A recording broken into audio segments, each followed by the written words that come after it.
Musajja waffe oyo naye kati nganze emyaka gye njogereramu abasinga babadde mu 2002 naye nze ngenda kuva eri emabega ebiseera bye twasinkaniramu n'omusajja ono ate ne tuyingira mu music. Amannya Ras B sali abamu muntegeera bulungi, tubadde mu nsiike z'okuyimba abamu kumwe nga temunazaalibwa.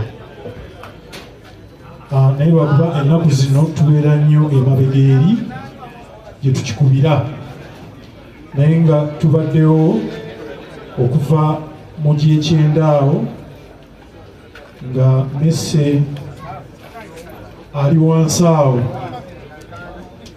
Messe yalinako ne video hall awo ku Steba nga tuva ekibuli awo nga tusasula nusu 100 okuyingira okulaba firimu, naye nga tetuzirina bulungi nga tumuga kyali waffe namu 5 nteekaayo Messe nga akuteekayo, era yalina ne system wansi awo tracks ki mega tracks. Kakati abasinga mumanyidde nnyo mu comedy, naye ebiseera biri nga tebanatandika tanakola the homies ne ragadi fate twaliwo abaliwo ebiseera ebyo Sali Solis Blood Brothers twatandika okuba emiziki gya reggae awo ebiseera ebyo mu 1990 twatandikira okuba emiziki gya reggae awo Messe nga webali awo ne mega tracks abo Diplo Segawa awo awali banki eyo bagita UBA awali KCB awo nawo balinangawo studio awo ne Steba we yabeeranga. So emiziki gino tugitambuddemu nnyo, ebisinga babyogedde ku Messe ono, naye nze kyengenda okusaako ennyesira nti kyetubulamu mu arts tubulamu kye bayita archiving. Abayimbi abantu abasinga mbadde ngamba wali omusajja ogwembadde naye ne mugamba owulirako ku musajja eyakubanga engalabi gwe bayitanga guludene nga tamumanyi. So amaka gano agatutwala National Theatre bandibadde balaba nti batandikawo ekijjukizo okujjukira abantu bano abalina kye bakoze mu arts. Kuba tugenda ffena okufa nga oli ayogera erinnya ly'omuntu nga tewali kye bamutegeerako. So kye tusaba abavunaanyizibwako tugezeeko okulaba nti mu music mu arts industry tulina archives. Wojja n'omanya nti mu mwaka bwe guti waliwo omuntu bw'ati yakolanga kino, waliwo omuntu bw'ati. Kati gundi Amoti abadde ayogera ku disani mu biro yazanyanga n'endiga, abasinga temumumanyi naye nga omusajja yazanyanga emizannyo wano mu Kyeta n'endiga. Omwezi mulamba agambye yazanyanga n'embuzi andiga. So ebintu bino abatwala National Theatre, Uganda National Cultural Center, tugezeeko nnyo okulaba, mugezeeko nnyo okulaba muzza omutindo gwa arts. Nze arts namutandikira wano kuba nze nasomera ku Shimoni awo wano nga tewali fence. Tuyitawo ku Shimoni ne tujja ku National Theatre ne tugenda ku Radio Uganda Parliament, watu wonna tewalingawo fence nga tutambula kyere. Nze okutandika arts natandikirawo mu green room, naye kinyenyamiza nnyo nti bwe nzija wano ku theatre olaba nti ebintu byonna byafa. Abazze bakulembera wano ebintu battabusi, era mpuliddeko wano Minisita Balamu ng'agamba bagenda kumenya kino ekizimbe batekewo ekirala. Si kirungi. Abantu tutambula nga tugenda mu nsi endala, ebintu bye tulaba abasinga mugendako mu nsi endala, mugenzeko Stone Town wane Zanzibar, kiki mugenda okulambula? Tulambula ebyo ebintu ebyaliwo edda. Kati bw'ojja n'omenya ekizimbe nga kino abalijjawo maaso balitegeera batya? Bw'oba zimba National Theatre endala genda ogizimba awalala, kino kireke ekitegeere temukikwatako. Abanajja balabe Parliament ebaali bagira tebagimenya, bazimbawo empya enkadde bagireka. Abanajja mu maaso bategeere nti kino kyaliwo. So ebintu bino tuleme kuwonoona arts archives zino nnungi nnyo kuba abantu bafa Mesa ajja kuvaawo enkya bakeere bagambe Mesa ngolega yaani yakola ki. So ebintu bino nze kyensinga okuteekako essira archiving abantu bafudde tetubajjukira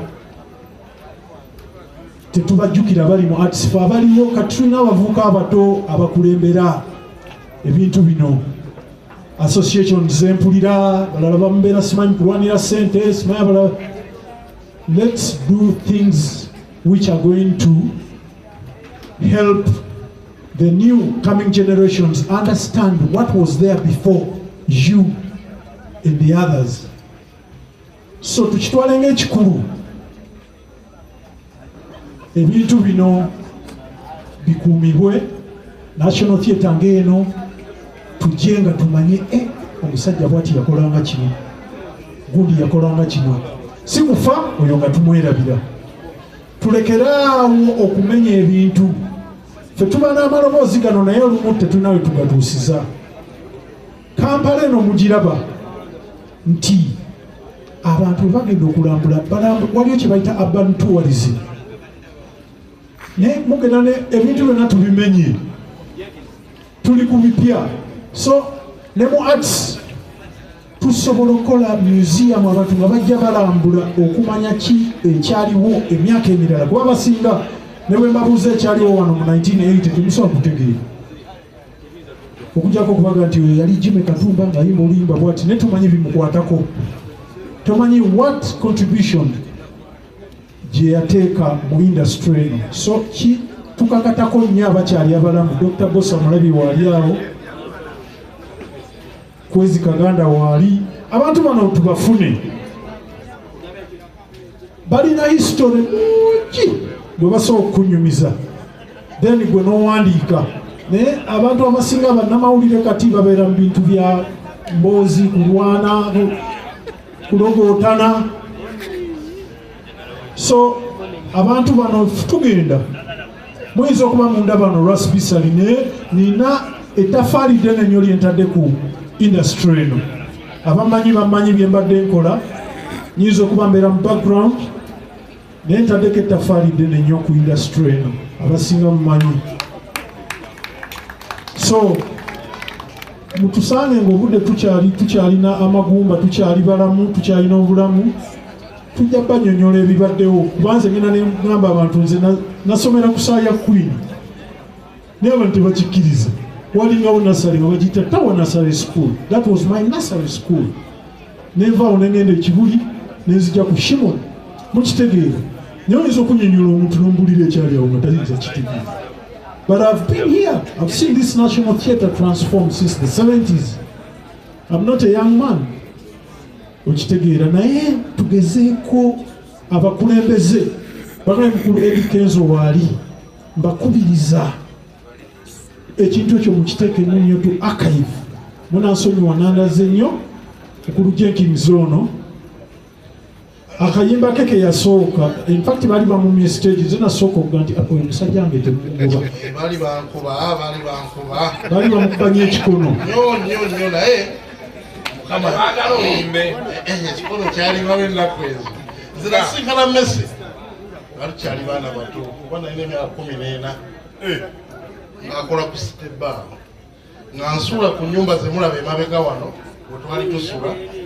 Messi n'avaawo ng'asula nakasero nga kumpi n'ekisaawa awo era nga buli lwanyuka ajjaawo ne muwerekerako Macnon Road wali netudda ebbanga lyawerako nagatandika okuyimba na studio wali ya Mega Trucks ne mugatandike ng'atekamu trucks netukuba freestyle nga tukola bitambulatambula naye nagangenda kuleeta kyali namulabye ayimbiramu Echoes wali wansi mu kinyawo jamulaba nalinda olumu ng'alese Lwagaddi nakoze kamutono mukko era ng'ayambala lineni ne musonso musajja alinga alusi mabere netatukukola obuyimba awo. Eventually Lwagaddi yagenda yabomba yagenda e London Mese nanga musajja nkoze nonya abantu abali bo process eyo yakwata ku bayimbi bangi bemmanyi mulimu Kid Fox mulimu Rascal Emplorando bana bana ne bebe kulo limba lya soko likodi ya likodi ya kumeka tracks abantu bangi bayita Orasaro Bems yajjangaawo abantu basingana balabira banga ddene nga tanagenda mu comedy eventually nafuna mulimu Viper Room yafuna ate mulimu ku Dembe yali first employee 001 yekyali under Karim yali Messi olwagira nakole bulamu n'atandika ebibyo tugenda mu mbeera ez'enjawulo naye kyenzukira ekisembayo mba ngenzo kyusa passport ozijja mu neve blue ogiza mu light blue awo ku internal affairs namusangawo nanyamba nabo okuyita mu kalayiti okuwagusa okukawali nambuza omanyiyo omuntu asooka okunfunira invitation ey'omu America linakyaliwa bamwita DJ Ronnie Lwanga nemuweereza message era waayita eddakiika nga 2 n'afuna invitation yagenderako agenda otuuka nagamba olaba mwana naze mu hoteri mulimu nejjakuzi mwana kabulasa era mbadde njogera naye buli mwezi Sunday esembayo nga nkubira saawa eno zibanga 2-3 akubere mwogera mpulira ebiri eyo kyekigenda mu maaso bwe yasembayo okwogera nange angamba naguze motoka mpya so nagenda okuwulira ate ennaku zino zasembeeyo nti Mukama yamuyise naye nga mwebale nnyo abali mu North America okubanga mugezezzaako kyonna kyemusobodde mwali muva wali okomyawo omusajja waffe ono omusajja ono w'amaanyi abayimbi bakutteko bangi ne Kamiri kamba esitole ya Kamiri eyo mbadde enjeera nti aba akola mu Viper Room nanga mwana njayo nkyamugere olwolagadde ayiseemu omwana anoonya replacement ya Dahomies nanga gwaliwo gaya gwogera musanga enkya ku makya ku esokona yeri awo wansi ekyaliwo kati waliwo bank wa Baroda otwale gayo oyo mu recording oluyimba ewa Godi Lubuulwa Namulondo Theatre nange nakeera ku makya Kamiri namusangawo yali wampisa yakeerawo saa 2 natuukawo 3 netulija taxi paka ku Namulondo netulikodinga bamwita Ddungu oluyimba olusimanyi gye lwalaga kuba Kamese yalusigaza nze muyita Kamese kwali erinnya litwamuyitanga twalulikodi nennaku ezo Kamiri ayimbanga Shaggy netulikodinga oluyimba Kamese naga ndi adduba watemufaayo agenze sirufunye emyaka gyegamba giweraga nga mamiya tannafuluma so ye musajja waffe oyo atugenzeeko n'abaana mbagaliza ne bannamwandu mubeere bago omusajja yadde musajja talina lutalo muntu yenna era omuntu wajjawo naga nayomba ne Kamese mpozi nga mwayombera mu WhatsApp naye nga bino ebya direct confrontation kale tabirina bawadde musajja waffe bagenda ba mukulu Kasuku wano ye ate yakola naye ku Dembe empya ng'evudde ewa Kalimu naye abawe ku kyamumanyiiko wino banakuwulira bajja kumpulira so ku lw'obudde tusigenda kwogera bintu bingi naye Mese oyo omwami abadde awo Joel Isaabiri oba aliwa abaddewo awo so bwe bajja twalinamu restructuring ezaali zigenda mu maaso nenesanga ku morning show ne Mese noza olunaku lwe nasooka okukola naye yaŋŋamba olina okuguma abasajja bogenda otandikako si bangu bakutwala bamalina okuloga era emyezi omwaka ogwo ogwasooka twalina Mese nga oluusi ne bwino yatuwa kati yita wano kola booti abasajja ojja ba navigatinga booti noza ekintu kyensinga okujjukira ku Mese Joel oyo bayitawo omwaka nga tukola yeekyanga ava ku mulimu abaddamu okukwata ekintu nga tebanjagala kati bagamba omusajja oyo agende Mese ne Straka be bakulembera ne bagamba omusajja baaba agenda naffe tugenda era ennaku 2 sho tekwali bakola esimu nenkubirwa nenkomawo netuddamu netukola so Mese yeyo solida gye yali ayina ku bantu be yali akulinako lo bw'atuuka mu America namuwulizaako Nalaba WhatsApp ye by the way gye yasembayo okumpeereza ate nagiraba lunaku lwe yafa nga bamaze otugaa nti Messi afudde kati ne ŋŋamba bannange. Anyway, that is life. Njakulaba oli omwana gwe bayita Rihanna yaliwa muwala oyo yali amwogerako nnyo bambi nsanyusa okulaba nnyabo. Mujja kuguma bambi ensi bwetyo naye ekyokukola tewali. Mukama amuwummuze mirembe. Tujja kukwataganira embalala. Twagala okuyita ku mwami Rwagadi Kazibwe Daniel Sebo. Wali jangu oyogereko n'abantu koddako.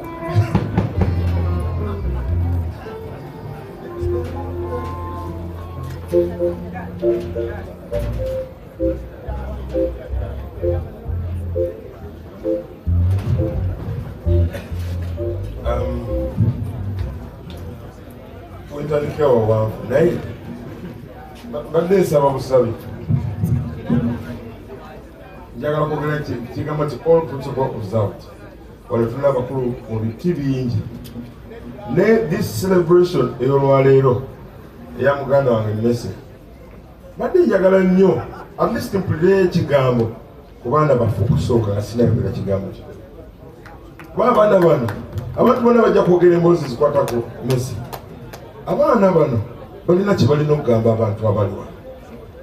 Kyenjagala okubagamba ti everyone is going to say whatever buli mwagenda kwogera emboozi ennungi, but the most important thing, we are celebrating a dad, we are celebrating a superstar, we are celebrating someone. Abaana bano badde tebamanyi nti abantu bano bonna bamanyi ne Messi. I would like abaana balete, let them say something before I talk. It's better.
I think we start.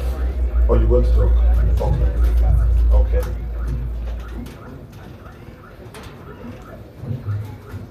Assalamu alaikum warahmatullahi wabarakatuh.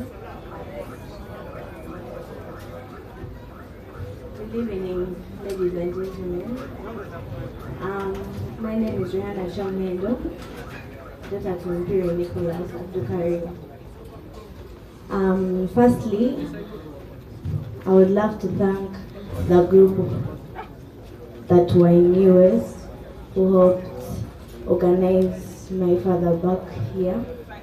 We're really grateful.